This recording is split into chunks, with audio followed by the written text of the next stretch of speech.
Un meurtre brutal ébranle une petite ville. C'est une communauté où on ne s'attend pas à un homicide. Une mère de famille a été abattue de sang-froid. C'est rare qu'on trouve une femme qui a reçu 9 coups de feu. Les indices accusent son mari infidèle. What has he done? Il a avoué qu'il était avec sa maîtresse ce soir-là. Mais la police scrute l'affaire. C'était digne d'un drame policier en pleine banlieue. Des fibres minuscules et des preuves médico-légales révèlent la vérité choquante.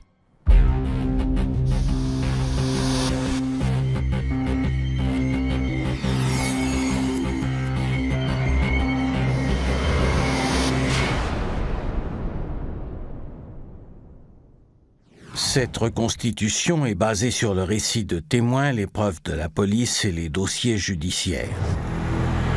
Le 15 janvier 1989, la police de Greenburgh, dans l'État de New York, reçoit un appel d'un homme paniqué. My name is Paul Solomon. I just got home. I think my wife is dead. She's lying on the floor bleeding.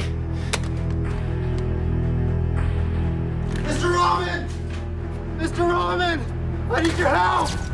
I think she's dead. Help!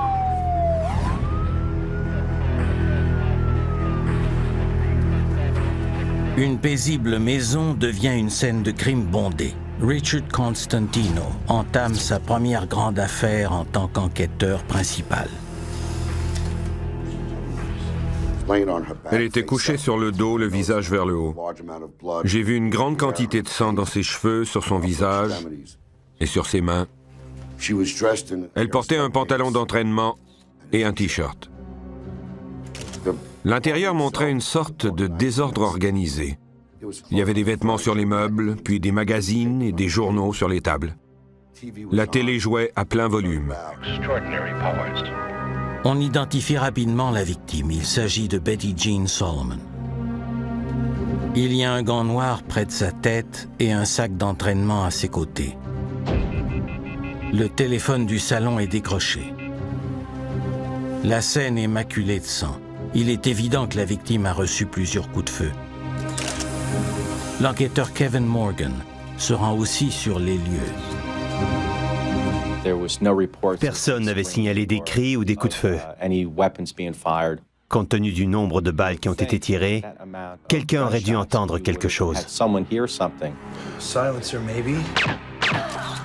Who found her? Her husband. Les enquêteurs apprennent que son mari, Paul Solomon, est âgé de 41 ans. Il enseigne aux enfants de 6e année au primaire. Lui et Betty Jean étaient mariés depuis 19 ans. Leur fille adolescente, Kristen, est partie en voyage de ski.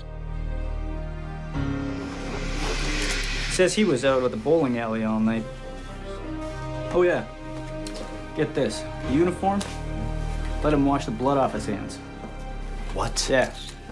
Where is he?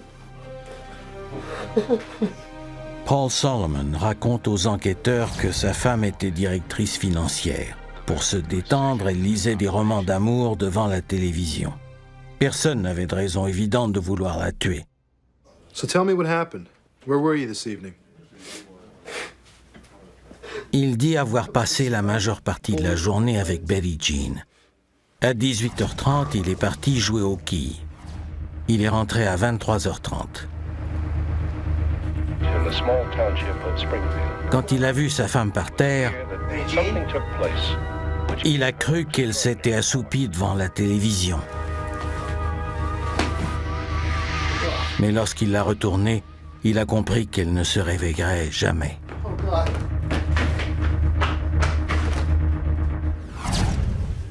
À ce moment-là, rien ne me faisait douter de son histoire. Je l'ai traité comme un conjoint en deuil. Selon la procédure, on recueille ses vêtements en tant que preuve matérielle. Ils sont tachés du sang de sa femme.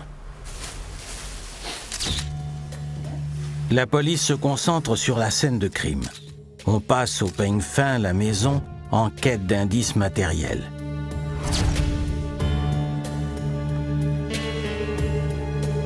Le médecin légiste examine le corps de Betty Jean.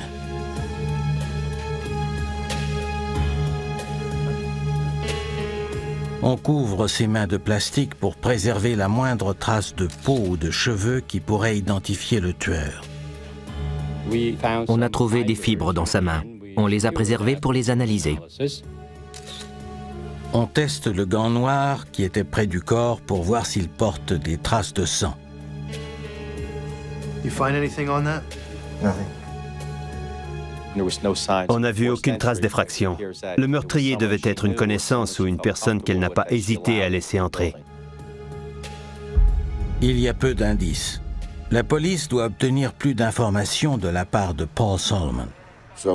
Alors on a pensé qu'il vaudrait mieux interroger Paul Solomon et le coincer avec sa déclaration. Au départ, il était le suspect principal, parce qu'il était la dernière personne à avoir vu la victime quand elle était vivante, et le premier à l'avoir retrouvée morte. Au poste de police, le mari ne gagne pas la faveur des enquêteurs. L'attitude de Paul Solomon me semblait un peu louche. Il n'agissait pas comme un homme qui venait de trouver sa femme criblée de balles. Il n'était ni en état de choc, ni même bouleversé. It doesn't look so good that you washed your hands at the scene of the crime now, does it? I told you, her blood was on them. Yeah, you On told le questionne durant des heures. Paul Solomon s'en tient à sa version des faits, mais la police n'est pas convaincue. Il ne semblait pas avoir la conscience tranquille. Il y avait quelque chose qu'il ne voulait pas ou ne pouvait pas nous dire. You see, I'm just worried about that bowling alley. I hope that manager can confirm that you were there for 5 hours. 5 hours, Paul, that's a long time. Comme la police le soupçonne, Paul Solomon change sa déclaration.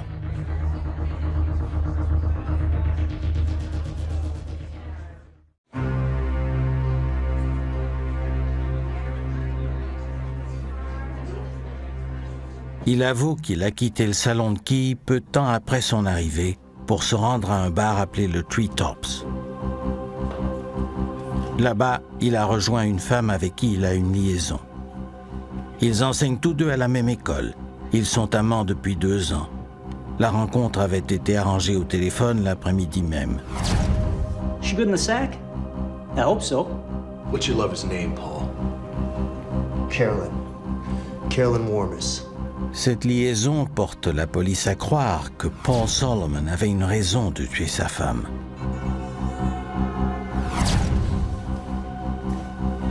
Is there anything else you want to confess, Paul? No.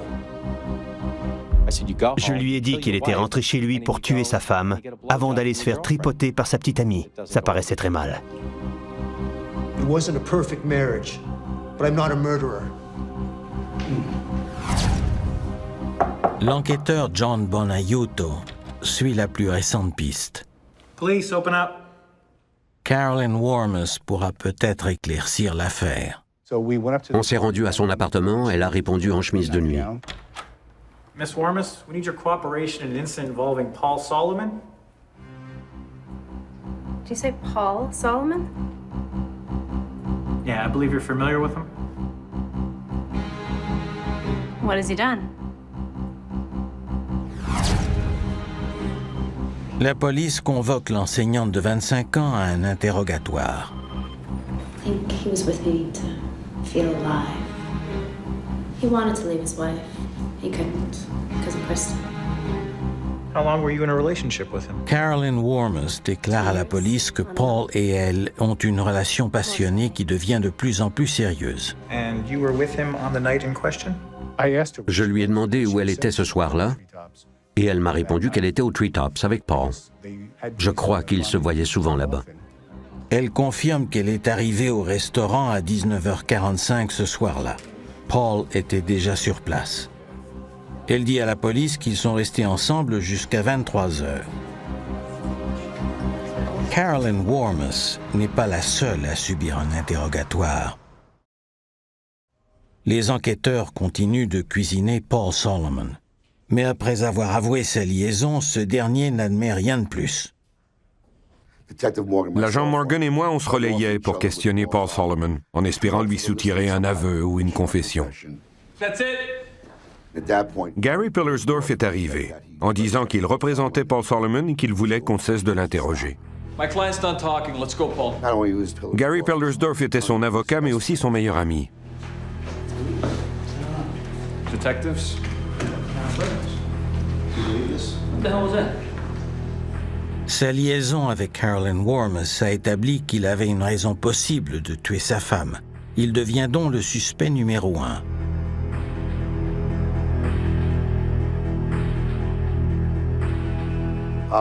Comme il avait une maîtresse ou une liaison avec une personne quelconque, il est devenu un suspect encore plus plausible à nos yeux.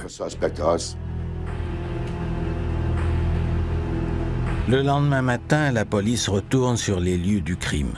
On veut trouver des preuves matérielles ou le moindre indice qui puisse confirmer que Paul Solomon est le meurtrier. Peter DeForest, un expert en criminalistique, cherche des douilles et des fragments de balles pouvant révéler le type d'arme qui a été utilisé. Quand la police de Greenburgh m'a appelé, elle avait déjà commencé à examiner la scène de crime. Le corps avait été retiré des lieux. 9 coups de feu ont été tirés, mais on n'a pas récupéré toutes les douilles. J'ai ramassé un gant par terre près de l'endroit où était le corps auparavant. Je l'ai soulevé pour le déposer sur la table de salon. Il continue ses recherches et il finit par dénicher les preuves manquantes. On a trouvé les douilles. Tous les fragments de balles qu'on a recueillis sur les lieux ont été déposés en tant qu'éléments de preuve. Peter DeForest a commencé à établir la trajectoire des coups, c'est-à-dire d'où les balles avaient été tirées. Le rapport de l'analyse balistique confirme vite le type d'arme qui a abattu Betty Jean. Des marques très fines sur les balles révèlent un autre indice vital. J'ai constaté de multiples rayures irrégulières tout autour de chaque balle. En général, c'est la marque d'un silencieux. J'ai donc pu affirmer aux enquêteurs qu'il s'agissait d'une balle de calibre 25 avec un silencieux. Le Dr. Rowe nous a avisé que Betty Jean Solomon avait été atteinte de 9 coups de feu et qu'elle avait subi un traumatisme contondant à l'oreille droite. La police connaît maintenant le type d'arme utilisée. Peu de temps après, l'autopsie confirme que Betty Jean a été assassinée avant 23h30. Paul Solomon aurait pu tuer sa femme après être passé au salon de quilles et avant de rejoindre Carolyn pour souper.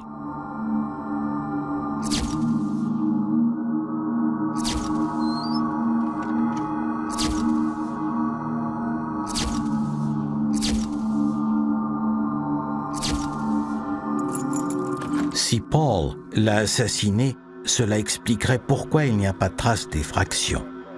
La police croit qu'il aurait pu surprendre sa femme, l'abattre, puis maquiller la scène du crime. Just watching my shows.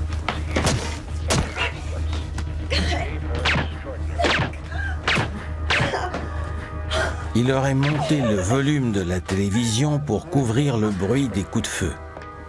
Il aurait ensuite décroché le téléphone pour faire croire à une agression au domicile. Puis il se serait précipité au bar où il avait rendez-vous.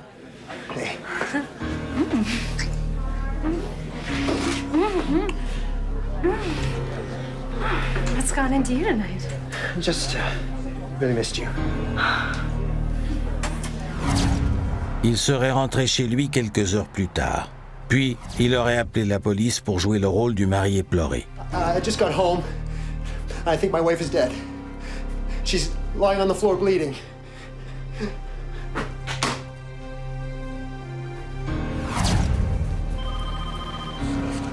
Mais les agents n'ont pas de preuves concrètes pour vérifier leurs soupçons.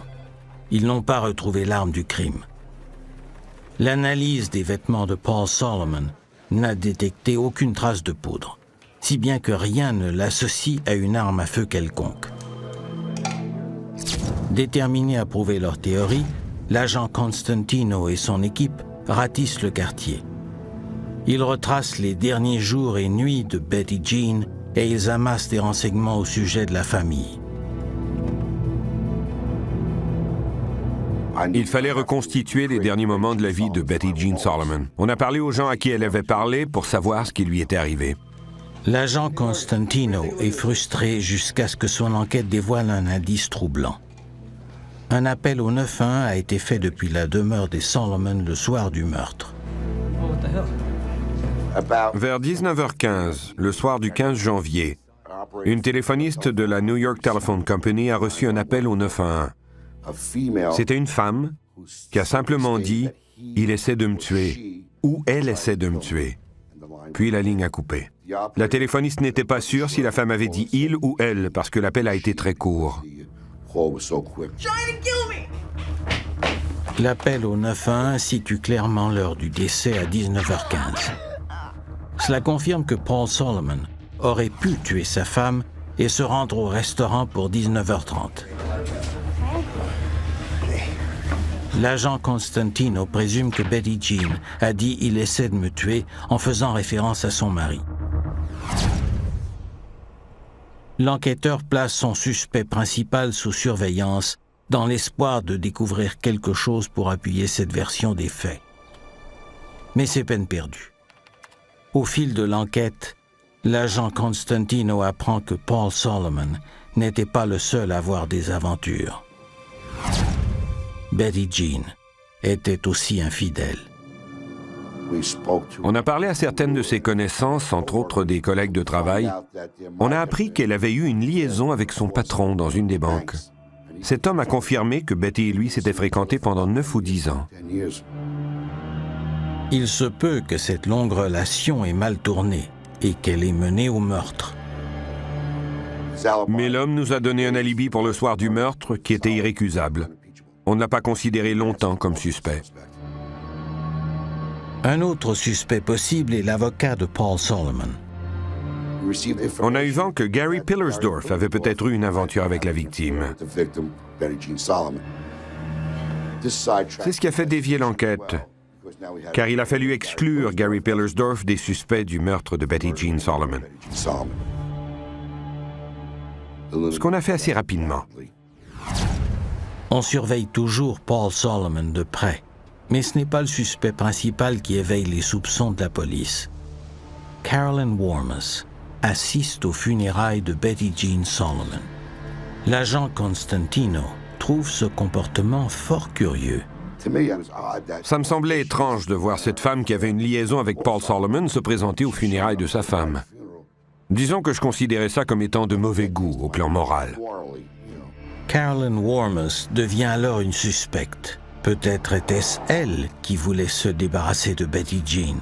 L'agent Constantino découvre qu'elle a grandi dans une famille fortunée mais troublée, avec une mère alcoolique et un père distant. Pour en savoir plus sur elle, il obtient une entrevue avec Carolyn, mais elle annule au dernier moment. Elle parlera à la police seulement par l'entremise de son nouvel avocat.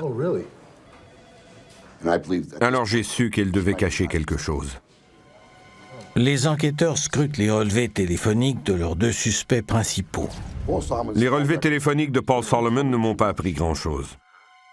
Il avait eu des conversations normales avec des gens qu'on connaissait déjà, des amis et des membres de sa famille. Mais les relevés de Carolyn Warmus étaient très différents, car ils renfermaient des milliers d'appels.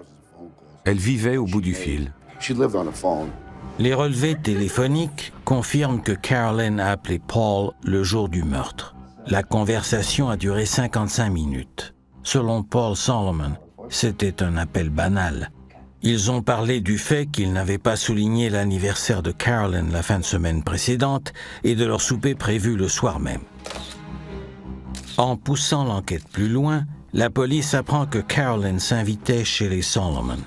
On sait également qu'elle offrait à Kristen, leur fille, des cadeaux luxueux et qu'elle l'amenait faire des voyages de ski. Il est arrivé à plusieurs occasions qu'elle aille souper chez les Solomon pour tenter de s'immiscer parmi eux. Betty Jean n'était pas contente que Carolyn Warmus soit si proche de sa famille.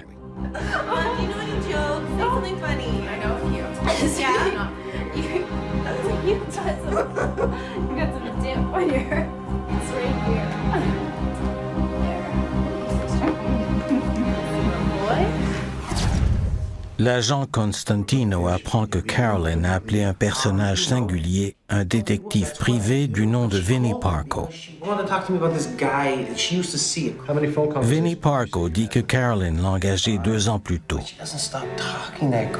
À l'époque, elle avait une aventure avec un barman qui était marié. Selon Vinnie Parco, Carolyn voulait qu'il enquête sur ce barman qui était marié. En réalité, elle voulait briser le mariage de ce dernier pour devenir sa petite amie. Elle a donc demandé à Vinnie de la prendre en photo tandis qu'elle était plus ou moins dévêtue.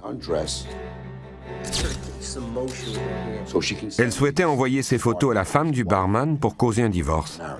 L'agent Constantino met au jour d'autres faits encore plus troublants. En 1983, quand elle étudiait à l'université, Carolyn s'était fait imposer une ordonnance restrictive. Elle avait harcelé son ex-petite amie qui était fiancée, mais cela ne l'avait pas empêché d'intimider la future mariée.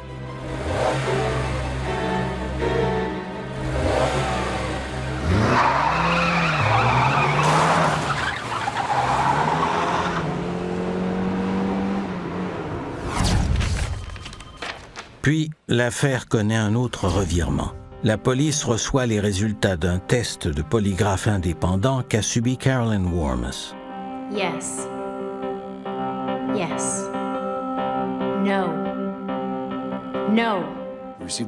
Son avocat nous a téléphoné pour dire que le test de polygraphe l'avait innocentée. Elle n'était pas impliquée dans le meurtre de Betty Jean Solomon.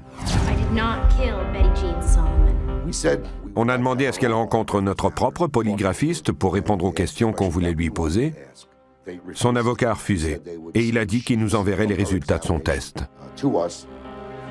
L'incident vient alimenter les soupçons de la police qui croyait déjà que Carolyn était coupable. C'est alors que l'affaire complexe devient encore plus obscure. Environ 5 mois après la mort de son épouse, Paul Solomon s'est mis à fréquenter une autre femme, Barbara Baller. La police trouve très douteux le fait que Paul Solomon entame une relation amoureuse si vite après la mort de sa femme. Mais ce qui attire le plus l'attention, c'est la réaction de Carolyn Warmus face à la nouvelle petite amie. Paul Solomon et Barbara Baller sont allés en vacances à Porto Rico. Carolyn Warmus l'a su. Alors elle a pris l'avion pour s'y rendre aussi. Durant son vol, elle a passé son temps au téléphone à appeler l'hôtel de Paul Solomon afin de lui parler. Paul Solomon's room, please. If you could give me his room number, that's vital importance. It's essential that I need his talk to Mr. Solomon right now. Sharon, Carolyn, Madeline. Elle s'est mise à lui laisser des messages pour lui faire croire qu'il devait aller là-bas avec elle et non pas avec Barbara Baller. Carolyn Warmus appelle sans arrêt l'hôtel de Paul Solomon et elle lui envoie de longues lettres enjôleuses. I'm here exactly as we planned. Kareeb Hilton, room 1574. And if I'm not in, leave me a message as to where and when you want to meet this afternoon. Love, C. Paul Solomon ne lui répond pas, alors Carolyn agit de manière de plus en plus bizarre. Yes, this is Carolyn Warmus calling again. He will be furious when he finds out. Then you will be fired! Paul Solomon commence à craindre pour sa sécurité. Il aurait vu Carolyn qui le surveillait dans le hall. Ça l'a beaucoup effrayé. Il s'est fait escorter jusqu'à l'aéroport, puis il est rentré tout droit à New York parce qu'il avait peur qu'un malheur lui arrive à Porto Rico. Solomon est parti, mais Carolyn reste là-bas. Son comportement obsessif prend une tournure alarmante. Alors qu'elle était à Porto Rico, Carolyn a téléphoné à Marie Baller, la mère de Barbara Baller. Elle s'est fait passer pour une agente de la police de New York qui enquêtait sur un meurtre. We're very concerned about your daughter. Did you know the man she's dating shot his wife 9 times with a .25 caliber gun with a silencer? La mère de Barbara signale cet appel inquiétant. La police dépiste son auteur, c'est Carolyn. Leur suspecte vient de commettre une grave erreur. Seule la police et le meurtrier savent combien de coups de feu Betty Jean Solomon a reçu et le type d'arme qui a été utilisé. Cette information n'avait jamais été diffusée. Ça m'a convaincu presque à 100% que Carolyn l'avait tué et qu'elle avait agi seule. Mais la police n'a que des soupçons. Il lui faut des preuves concrètes. Carolyn est anéantie par ce qui s'est passé à Porto Rico. Elle rentre à New York où elle passe une semaine en observation psychiatrique. De son côté, l'agent Constantino regarde de vieux indices d'un œil neuf. L'appel au 911 de Betty Jean Solomon l'a toujours tracassé. D'abord, il n'y avait pas de sang sur le téléphone ni à proximité. Et les résidents du comté de Westchester n'appelaient pas au 911. En 1989, il n'y avait pas de service 911 dans le comté de Westchester. Les services d'urgence distribuaient aux résidents un autocollant à poser sur leur téléphone. En cas d'urgence, il fallait composer un numéro de 7 chiffres. L'appel au 911 aurait fonctionné, mais à l'époque, seuls les résidents de New York avaient officiellement droit au service. Je me suis dit que comme Carolyn Warmus habitait à New York, elle aurait pu faire cet appel. L'agent Constantino est convaincu que Carolyn a passé l'appel sachant que Paul l'attendait déjà au restaurant. Elle a pensé que l'appel à 19h15 donnerait un alibi à Paul. Mais l'agent Constantino a besoin de preuves concrètes pour situer Carolyn Warmus sur les lieux et la relier à l'arme du crime. Puis, à l'automne 1990, les enquêteurs repèrent un autre numéro dans ses relevés téléphoniques. Il met en rapport Carolyn et un homme du nom de Sheldon Carroll, un ex-collègue de Vinnie Parco. Sheldon Carroll était un détective privé qui travaillait pour Vinnie Parco. Il était le propriétaire du Beretta Jetfire de calibre 25 que Vinnie Parco avait reçu en cadeau. I say you talk, Vinny, because if you don't, it's gonna be you going to jail. Now we know about the gun. Est-ce l'arme qui a tué Betty Jean Solomon? La police interroge Vinnie Parco pour connaître le fond de l'affaire.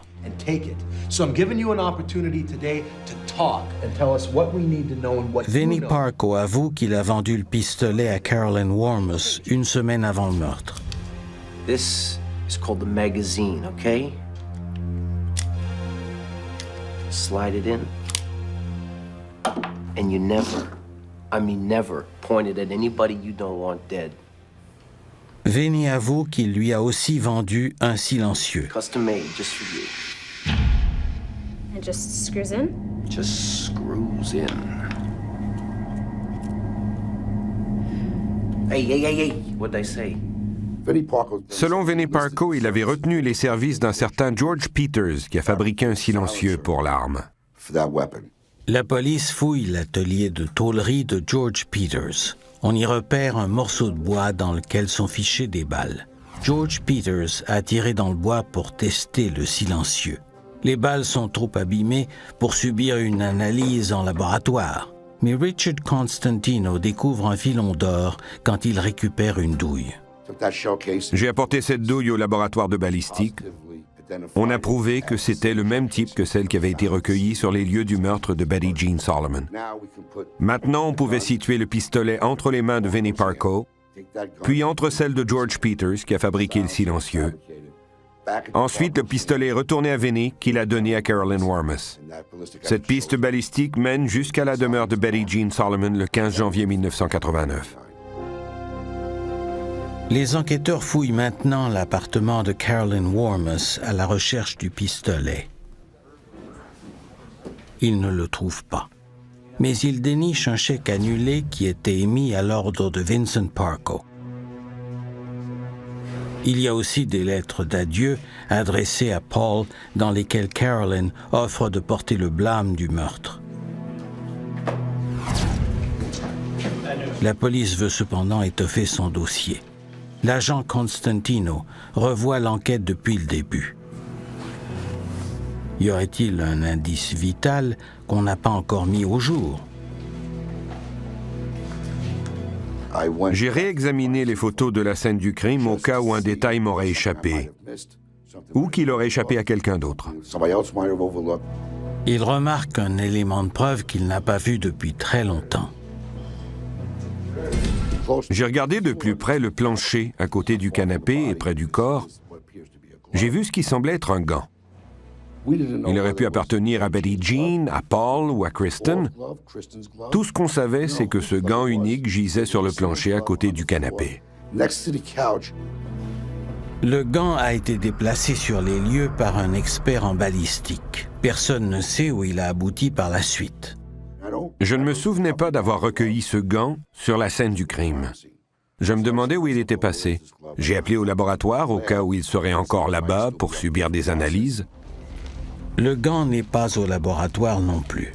L'agent Constantino interroge donc tous ceux qui ont pu y avoir accès, entre autres des enquêteurs, des patrouilleurs et même Paul Solomon. Ce gant a joué un rôle clé dans l'enquête. Plus le gant reste introuvable, plus la police est persuadée qu'il s'agit d'un indice important. À ce moment-là, j'ai commencé à craindre que l'affaire ne soit jamais élucidée. Je doutais de moi-même et je doutais de l'enquête. Frustré par le gant manquant, l'agent Constantino passe à autre chose. Il revient aux preuves matérielles qui ont été les plus fructueuses, les relevés téléphoniques de Carolyn Warmus. Ces appels locaux indiquent que le jour du meurtre, elle et Paul ont parlé durant 55 minutes. Ils avaient décidé de se voir ce soir-là. Please. For me? Pendant cet appel, Carolyn avait appris que Betty Jean serait seule durant la soirée parce que sa fille Kristen était partie en voyage de ski. La police vient d'obtenir les relevés des interurbains de Carolyn.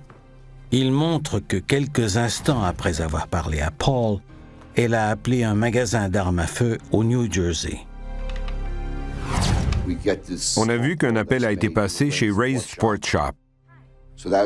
C'était révélateur, car elle avait parlé à Paul Solomon le jour du meurtre.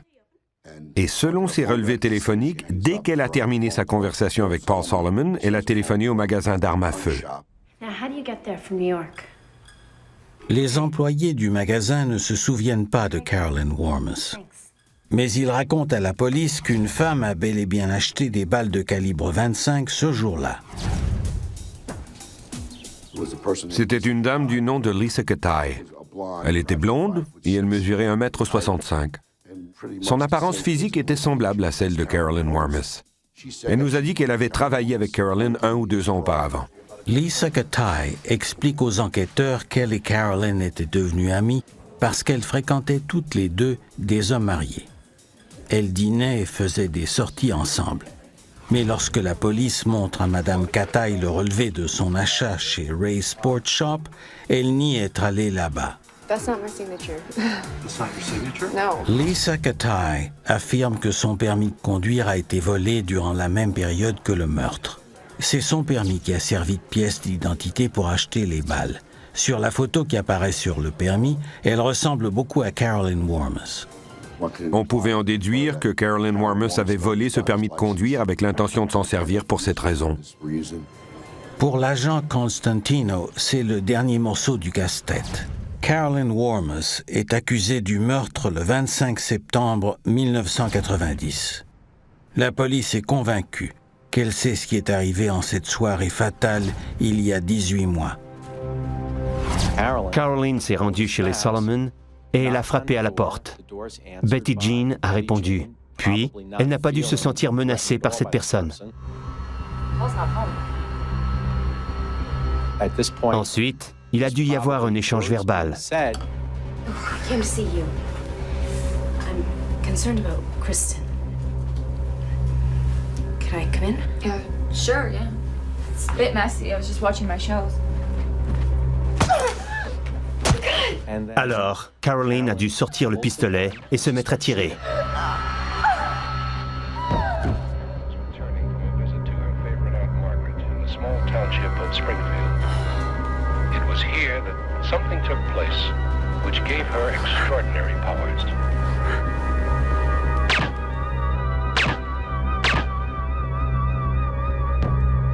Après avoir assassiné sa rivale, Carolyn a appelé au 911 afin de situer l'heure du décès à 19h15. Puis, elle s'est rendue au bar pour récolter sa prise. Guess who? Hey, you. Hi.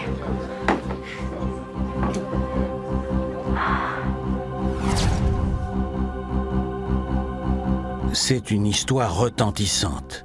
Le procès de Carolyn Warmus débute le 14 janvier 1991. L'affaire a été entourée d'un battage publicitaire démesuré. C'était fou, c'était un cirque médiatique. Lisa Fantino est affectée à la couverture de l'événement pour la radio et la télévision. Le procès Warmus a suscité une attention médiatique énorme. À l'époque, le film Liaison fatale venait de prendre l'affiche et plusieurs des scènes se déroulaient dans le comté de Westchester. Les hommes ont toujours trompé leurs femmes, mais ce film avait souligné le phénomène. Quand ce monsieur avait trompé sa femme, il semblait avoir choisi la mauvaise maîtresse.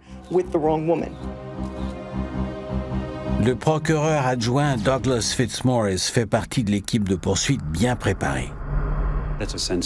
C'était un homicide qui a fait sensation, non seulement en raison de ses circonstances et de sa nature brutale, mais aussi à cause de l'endroit où il s'est produit et des personnes impliquées. C'est un crime auquel je ne m'attendais pas, car je n'avais encore rien vu de tel dans ma carrière. Chaque jour, Carolyn était très bien habillée et maquillée. Elle avait l'air d'un mannequin, pas d'une femme accusée de meurtre. De prime abord, Carolyn Warmus ne donnait pas l'impression d'être une meurtrière, une femme qui tue de sang-froid ou une femme qui souffre de troubles obsessionnels compulsifs. Ladies and gentlemen of the jury, we have caught the killer of Betty Jean Solomon. It's the defendant, Carolyn Warmus. La poursuite relate tous les échecs amoureux de Carolyn et ses réactions excessives quand les relations ont pris fin. Les procureurs affirment que ces obsessions ont atteint un point culminant avec Paul Solomon. On ne possédait pas de preuves matérielles qui la reliaient au crime, telles que des empreintes sur les lieux ou une apparition sur une vidéo de surveillance. Elle n'avait pas fait d'aveu non plus. Nos arguments étaient axés sur le fait que Carolyn Warmus avait une raison de vouloir assassiner Betty Jean Solomon, entre autres sa liaison avec Paul Solomon. Carolyn était obsédée par Paul. Elle voulait l'avoir à elle, ce qui était impossible tant qu'il était marié à sa femme. I feared for my life and for Barbara and Kristen. I became convinced that Carolyn had killed Betty Jean. L'agent Constantino passe plusieurs jours à la barre pour expliquer tous les détails de son enquête. Custom made just for you. Vinnie Parco affirme dans son témoignage qu'il a vendu à Carolyn Warmus le pistolet équipé d'un silencieux. La poursuite présente alors son élément de preuve le plus accablant. This MCE phone record shows Miss Warmus making a call at 3:02 p.m. on the day of the murder to Ray's Sports Shop. La poursuite présente aussi sa théorie selon laquelle Carolyn aurait volé le permis de conduire pour acheter des balles. Même sans preuve matérielle, ses arguments semblent être solides. David Lewis est l'avocat de la défense qui représente Carolyn Warmus. Cet avocat très en vue a déjà assuré la défense du dictateur panaméen Manuel Noriega. My client is innocent. Period. Il s'en prend à la crédibilité des témoins de la poursuite. On n'avait ni preuve irréfutable ni confession. Alors il a attaqué les preuves circonstancielles. C'était un avocat très habile. La défense, avec raison et méthode, a totalement démoli l'enquête policière. David Lewis cite le fait que Vinnie Parco se donne le titre de menteur hors pair. You teach a learning annex course, don't you? Called, what is it? How to get anything from anyone? Well, isn't it true that you tell your students, I will do anything, lie, cheat, or steal to get information, right? You just stood by while a patrol cop let Paul Solomon wash blood from his hands, right? He destroyed vital evidence that could have linked him to the murder. Because you, sir, were the lead detective. That's correct. Yet you failed to ensure that the black glove was secured as evidence. You find anything on that? Nothing. That may have had the real killer's forensic traces on it. David Lewis a tâché de faire croire que le service de police était médiocre et incapable de faire du bon travail. Mais c'était faux. Il voulait nous discréditer et il a échoué. Dès le départ, on savait que le gant manquant serait un handicap pour la poursuite. David Lewis a une toute autre théorie. C'était un soi-disant coup monté contre Carolyn. Il dit au jury que Carolyn Warmus a été piégée par les meurtriers Vinnie Parco et Paul Solomon. Il appelle à la barre 2 membres du crime organisé. Le premier témoin affirme que Vinnie Parco lui a demandé de tuer une femme plusieurs mois avant la mort de Betty Jean. Le deuxième témoin dit qu'il a vu 2 hommes appelés Vinnie et Paul en train d'échanger de l'argent dans les toilettes du salon de quilles le soir du meurtre.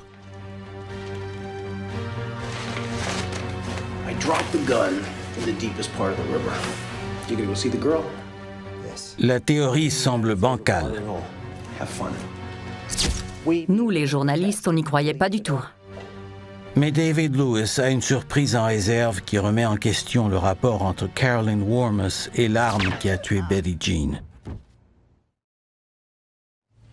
Cet élément de preuve ébranle tous les arguments de la poursuite. Carolyn Warmus here is a cold-blooded killer. It's ridiculous, it's preposterous. Because I have a piece of evidence. David Lewis a regardé les jurés dans les yeux et il a promis de leur fournir une preuve tangible. Ils allaient pouvoir toucher du doigt et parler entre eux de cette chose qui prouverait que Carolyn Warmus n'était pas coupable du crime dont elle était accusée. L'avocat présente au jury ce qui est selon lui la véritable facture d'interurbain de Carolyn Warmus. Elle n'indique aucun appel chez Ray Sport Shop le jour du meurtre. La différence frappante entre notre version de sa facture téléphonique et celle de Carolyn Warmus, c'est que l'appel passé au magasin d'armes à feu à Plainfield, au New Jersey, ne figurait nulle part. Il s'agissait de la fameuse preuve irréfutable dont parlait David Lewis. On a tous été estomaqués. C'était le doute raisonnable qui allait finir par disculper Carolyn Warmus. Cela donne l'impression que la poursuite a falsifié les documents pour faire porter le blâme à Carolyn Warmus. Dès que la défense a remis ce relevé téléphonique au jury, on a su qu'on devait tout faire pour prouver qu'il n'était pas authentique. Puis, on a vu que plusieurs aspects de ce bout de papier nous permettraient de soutenir auprès du jury qu'il s'agissait d'un faux document. La poursuite réussit à prouver assez rapidement que ces documents sont authentiques et que ceux de la défense ont été trafiqués. Mais le juge admet les 2 séries de documents en tant que pièces à conviction. Le jury se retire pour délibérer. Carolyn Warmus est-elle coupable ou victime d'un coup monté? À l'étape des conclusions finales, les éléments de preuve semblaient favoriser la poursuite. À vrai dire, j'étais très confiant. Mais le verdict est choquant. Les jurés n'ont pas pu en venir à une décision. Le juge déclare le procès nul. Carolyn Warmus est libre. Les jurés n'ont pas eu accès à tout ce que les journalistes ont pu voir et entendre. Et David Lewis a été très habile pour semer le doute dans leur esprit. J'étais consterné. On avait travaillé jour après jour pendant des mois à mener cette poursuite. On a fait de notre mieux, mais on n'a pas eu le résultat escompté. Tout au long du processus, on faisait 3 pas en avant, puis 2 pas et demi en arrière. Quand le jury n'est pas unanime, il peut y avoir un 2e procès pour un meurtre. À la veille du nouveau procès, la chance sourit à la poursuite. Hey, detective. Just a sec. Paul Solomon a averti la police qu'il avait trouvé le gant qui manquait. Il a dit que le gant appartenait à Kristen. Bien sûr, je croyais qu'on tenait le fameux gant. On était emballés quand Paul a annoncé qu'il avait trouvé le gant.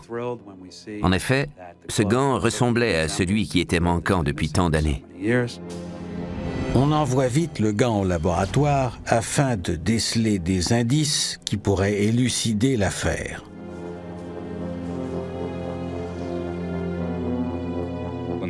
Quand on m'a apporté le gant, je l'ai placé sous un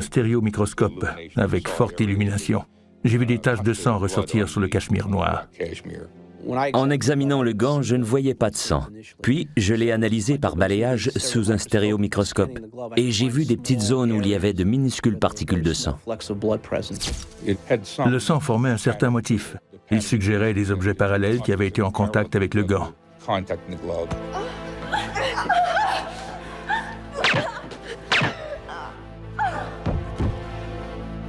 C'était possiblement des doigts.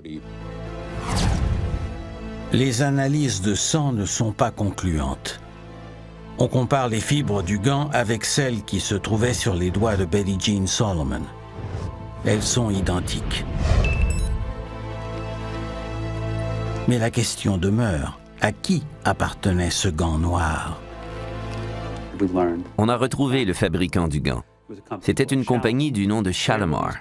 Ensuite, il fallait savoir à quel endroit et à quel marchand il avait distribué ces gants de laine. Après avoir étudié des relevés de vente et des relevés financiers, l'équipe de la poursuite tire le gros lot. On a démontré que Carolyn Warmus avait acheté des gants de marque Shalimar du même modèle et du même style que celui que Paul Solomon avait retrouvé et qui était sur la scène du crime. Kristen Solomon déclare que Carolyn portait des gants semblables lorsqu'elles allaient skier ensemble. Douglas Fitzmaurice croit alors qu'il tient une preuve irréfutable. Le deuxième procès de Carolyn Warmus débute en janvier 1992. Ce gant est une seule pièce de ce casse-tête, une affaire sordide d'amour obsessif à l'issue fatale. Lorsqu'il s'ajoute aux éléments de preuve existants, le gant assène le coup final. Carolyn Warmus est trouvée coupable du meurtre de Betty Jean Solomon et condamnée à une peine minimale de 25 ans de prison. Au bout du compte, je crois que c'est la coupable qui est derrière les barreaux pour avoir tué Betty Jean Solomon. Je me demande où est Paul Solomon, comment il vit avec ce qu'il a sur la conscience et ce qui est advenu de Kristen. Avec du recul, je dirais que c'est une expérience qu'on ne vit qu'une fois. Même quand nos sources se tarissaient, Richard a trouvé le moyen de flairer de nouvelles pistes et de développer des théories. La leçon que j'ai tirée de tout ça, c'est que le 15 janvier 1989, j'aurais dû prendre un congé de maladie. Mais je crois qu'on a emprisonné la coupable. Carolyn Warmus a toujours maintenu son innocence, mais on ne lui a pas accordé d'autres procès. Elle sera admissible à la libération conditionnelle seulement en 2017. Elle aura 53 ans.